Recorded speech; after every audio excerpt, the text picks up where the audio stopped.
Hello.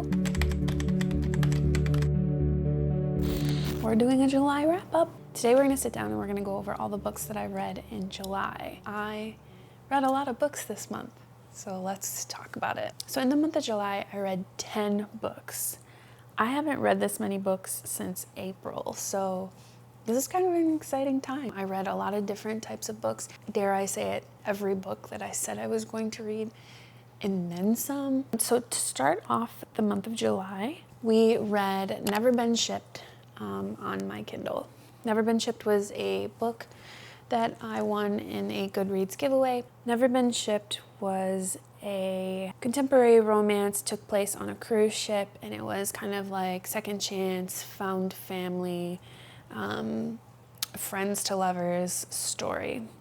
I did rate it a 3 out of 5 stars and a 3 out of 5 spice. This book was a good time. I am glad that I read it, but it wasn't really anything memorable. I did like the MMC, but let's be real now, I love every MMC at this point. The plot was interesting. I've never read a book about people being on a cruise ship, and this book only spanned the course of like a weekend, so it read really easy. The pacing of the book was pretty great.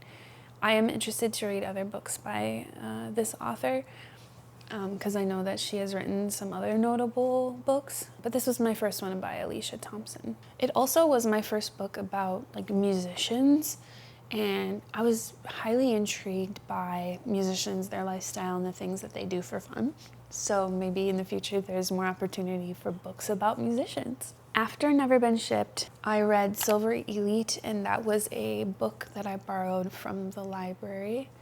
𝖒𝖊𝖉𝖎𝖆 was a wonderful book. Highly recommended to all my fantasy, romantic girlies. I did rate this one a 4 out of 5. I enjoyed every minute of this book, and I think the only thing that was missing that would have made it a 5-star was that emotional moment where something serious happened. I think I rated it a 4 out of 5 because some of the twists were a little predictable, but I mean, after reading so many fantasy books, what do you expect? It was a mixture of fantasy and sci-fi. Of course, it was enemies to lovers. We love that trope. I will say there were some shocking events that happened at the end of the book.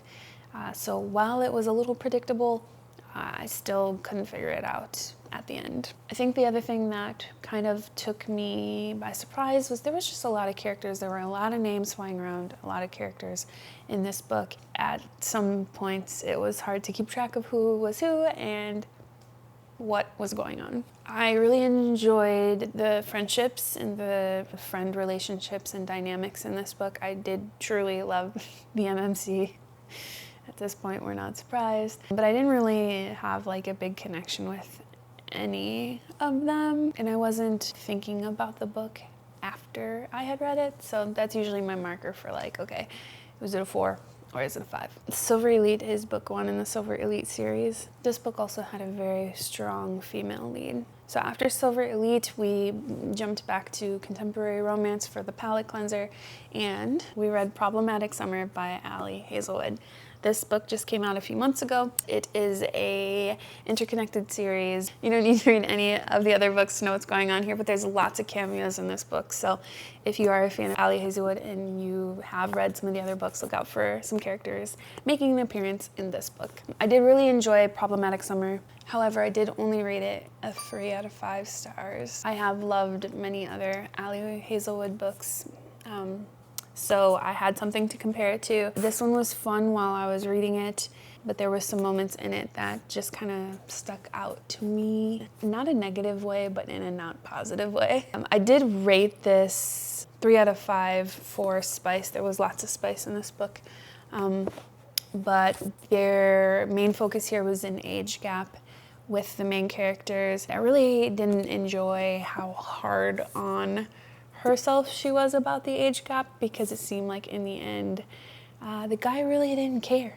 So she just kept bringing it up and was a little annoying about it. So 3 out of 5 for me, probably because of the female main character, but all the cameos and all the appearances from characters in previous books were definitely worth the read. Also, it was like there was kind of like the the turn of events towards the end that I feel like probably would have been a little more serious. It felt very lighthearted and everybody just kind of moved on from things. I thought, okay, like in a real world setting, I feel like this would be a bigger situation. So kind of took a star away from that as well. The realism of it, I guess. So the next book I read after problematic summer romance was a book called Hooked. I actually read this in like a day and a half. I was traveling and it was my plane read. This book did not deliver what I thought it was going to deliver. I thought I was getting into a cutesy little retelling, you know, of Peter Pan, but like from Hook's perspective. And I thought like Hook was gonna be like this dashing man that actually, you know, he's rough and tough on the surface, but if you know, get under some of his layers, you find the real Captain Hook, you find the real James. I didn't really like this book. It was really dark. There were some moments in the book that I did not enjoy. So please check your trigger warnings before you jump into this book. And I think it's safe to say that I will not be continuing this series by 𝖒𝖊𝖉𝖎𝖆. I'm sure this book is great for others. This one was just not for me. So 2 out of 5 stars. I think I gave it a 5 out of 5 for spice. So after Hooked, I read a book called 𝖒𝖊𝖉𝖎𝖆 and Her Dragon on my Kindle. This actually was a NetGalley read, so I was really excited to jump into this one. I was really excited to review it and let the author know what I thought. I gave this book 4 out of 5 stars. This book was very cutesy, but also adult. You follow a witch that goes to school and her guard follows her to school to make sure that she's safe. And because she's the princess, nobody can like touch her or hurt her. There is this, I don't want to give away too much, but there is this draw that the MMC has to the female main character. It gets pretty intense.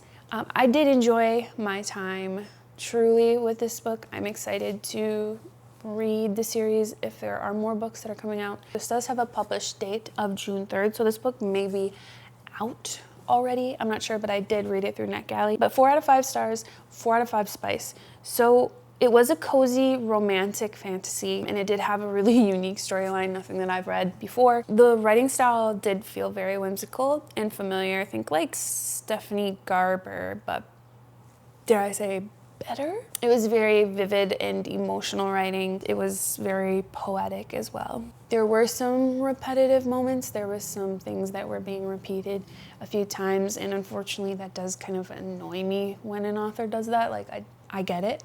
I don't need the reminder 6 or 7 times. But the tone was very intentional and artistic. It wasn't too heavy, and then also it was dual POV, so that made it a fun time. But I would have loved more from the male's perspective. The world building was amazing. The author did a great job describing the world. You got really into the setting of the book. This would be a perfect fall read, cozy fantasy read if you're looking for something for like fall vibes. I think we would have benefited from a little more depth and clarity, but again, not a lot of notes on this book. It was a really good book. I would recommend it to people that like Once Upon a Broken Heart or some of those more whimsical books, those whimsical fantasy books. And there was a good amount of spice and tension. So after I read A Witch and Her Dragon, I picked up the book Here's to Us by Ellen Hilderbrand. I actually don't have the book here because I borrowed it from a friend, but this was my first Ellen Hilderbrand book, and unfortunately I had to rate it a 2 out of 5 stars. Again, it was a really great book, and there's probably people out there that love it, and if they did, that's great. Great for you. I'm so happy for you. It wasn't really a book for me, and you know what? That's great to know that. I love reading different types of books and learning what I really enjoy and what I don't enjoy. This book was a little more serious, I think, than I would have liked. I think I do like the whimsy of fantasy books, and I like the comedy of like 𝖒𝖊𝖉𝖎𝖆, Emily Henry books. And this one was a little more serious. There was a little comedic relief in it, but the story moved really slow. It was more, the plot was kind of around a more serious topic. You got multiple perspectives, but from like a third person point of view. So we learned about all these different characters through different flashbacks and different stories that were being told about these characters. I do appreciate the backstory, and I appreciate to hear how they all connected. But in the end, I was like, I don't know if I care about these characters. I didn't feel attached to them. The plot, I was more attached to the plot than the characters. I did like how it ended. It was a very good ending, but it was, it was about three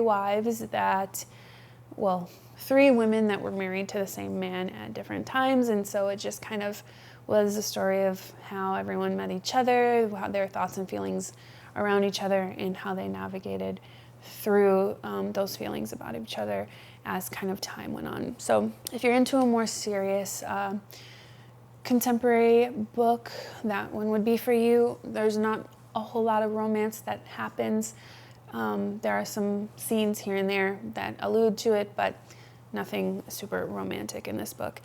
So I did give it a 2 out of 5. Again, not a bad book, just not a book for me. I think I gave it a 1 out of 5 for spice. Again, because there were maybe 1 or 2 scenes. After Here's to Us, I read a book called The Book of Lost Hours on my Kindle. Again, this was another NetGalley read. I actually rated this 5 stars. This book was wonderful from the start. And one of the things that I learned that I enjoy is action and twists and things happening early on in the book. So around the 30% mark, this book had things happening. The story was moving. We follow the main female character from when she's small to when she's older, and there's something that happened there that I felt super connected to the character. There was comedy in this book. There was sad moments in this book. There was grief and yearning in this book. There was time travel in this book, so we were jumping timelines. It is everything that I could have hoped for in a book. And I did get emotional towards the end, so that is always the cherry on the top of the cake.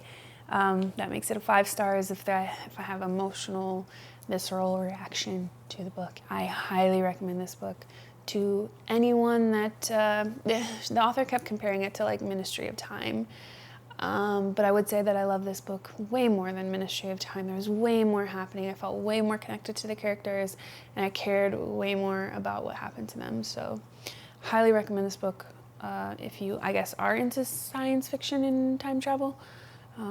Definitely worth checking out. I gave The Book of Lost Hours 5 out of 5 stars. I gave it a 1 out of 5 spice. This book was super memorable. I look forward to continuing the series if the author decides to do more. Oh, but I would say this is probably standalone. Like, this book on its own doesn't need a sequel. And I'd be okay with that. It ended just the way it needed to. After The Book of Lost Hours, we read an Emily Henry favorite, People We Meet on Vacation. I would compare this book to Happy Place. There were a lot of similarities in this book and Happy Place, and so it's no surprise that I did enjoy this book as much as I did, because I did also really like Happy Place. I gave this 4 out of 5 stars because the main male character was so sweet. We had a really fun, vibrant female character. There was flashbacks in this along with present day timeline, and that was really enjoyable. For me, the connection with characters comes from where they started, where they are, and really knowing how they got there. It helps really put into context some of the decisions and emotions that they're having to feel and some of the decisions they're having to make, because you kind of understand what they're going through. Yeah, 4 out of 5 for this, and the spice was spicy.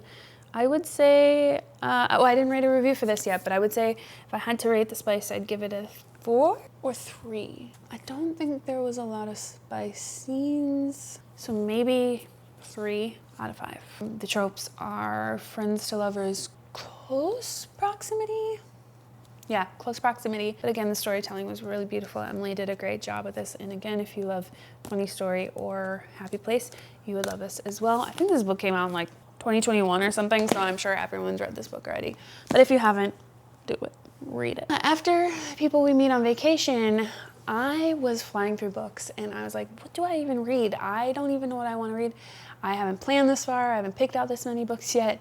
I thought I would just wing it, and it actually was really difficult to wing. So process of elimination through some books that I have on my physical TBR. I recorded a 24-hour readathon, and towards the end of that video, we picked my next read, and it was this one. This is a book that I got from a book sale, and it's called Dead or Loving It. It is 4 short stories about people that are either dead or will die or will kill. I don't know, it's very lighthearted, very satire, but I will unfortunately say that the first story is almost repeated 2, 3, and 4 times throughout the whole book. So unfortunately, the stories themselves weren't super different. There were connections to characters in the first story that would show up in the second, story, and so on and so forth. So unfortunately, I didn't really enjoy this book. 2 out of 5. I read it. It's a book. That's about all. I will put this in my little free library once it's built, and so maybe somebody else will enjoy it. I would have saved this to be like a fall Halloween read, but I didn't know any better. And it was a quick read too. I read this in a day, so it was a very easy read, but my God, it is spicy. 5 out of 5 for spice. This book had no business being so spicy, honestly. And that was really just the plot of every chapter was, how spicy can we spice?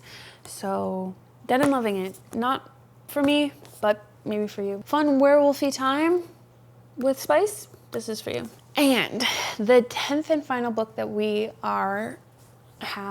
did read for July is Honey in Spice by 𝖒𝖊𝖉𝖎𝖆. Hello, editing Mandy here. I just wanted to cut in real quick. I did not know how to say this author's name yesterday when I was filming this video, and I was taking the time to look it up today so that I could maybe pronounce it correctly this time. And I was typing it out, and now it makes complete sense. This book is called This book is by the author named 𝖒𝖊𝖉𝖎𝖆. Not that hard to say. Just needed to sleep on it, I think. So, thanks. I'm sorry, I'm butchering this. I cannot pronounce the last name, but I am going to be finishing this book soon. I am almost 50% of the way through. I have been listening to this book in audio format. I started it last night physically, and then I went and listened to it today at work. This book, guys, first of all, this book is on a different level. Like, the writing style is on a different level that I felt a little dumb. So it definitely is stretching my brain muscles trying to read this book. There's really smart words in here that I wasn't prepared for. So definitely different than 𝖒𝖊𝖉𝖎𝖆.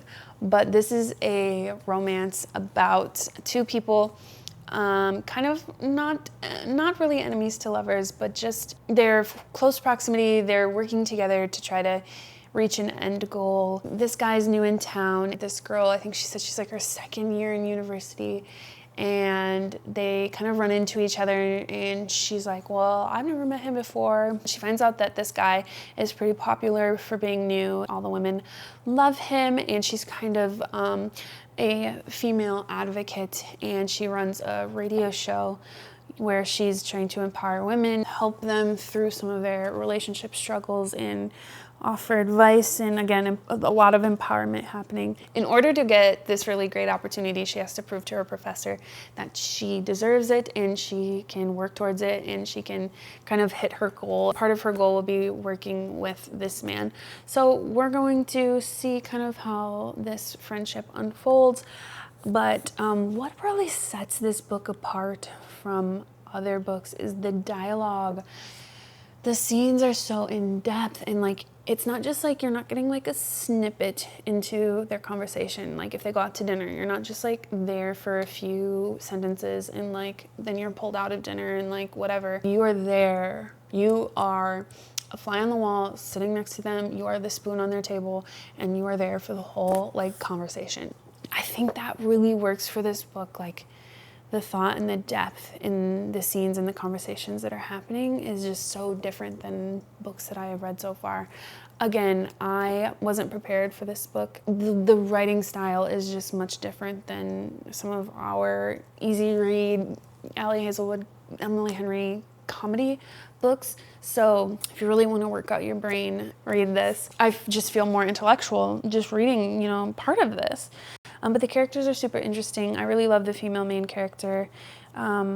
She is a little self-sabotaging. Like, she is going into situations thinking she knows what's happening, or she goes into situations thinking that she knows how it's going to play out. And so she puts her guards up, and she, you know, kind of rules out and disregards what's actually happening in front of her. And I think this story is going to, you know, open her eyes up to things. People aren't so bad, things aren't so bad. Yeah, I'm really excited to see the female main character grow in this one. Oh, and the audiobook is amazing. I listen to the audiobook at work just so I can like get through these books faster, and I have something to listen to at work. But the narrator for this is wonderful, so I'd highly recommend maybe doing an immersive read with the book and headphones, or just listening to the audiobook, because it's truly wonderful. So I will actually probably, I'm reading this in July. I'll probably be done with the book by July, the end of July. But I think I will include this into like an August wrap up, so you guys know what I rated it. Okay, so now that I've yapped, these are the 10 books that I read in July. I'll see you guys next time for an August reading wrap up. Bye.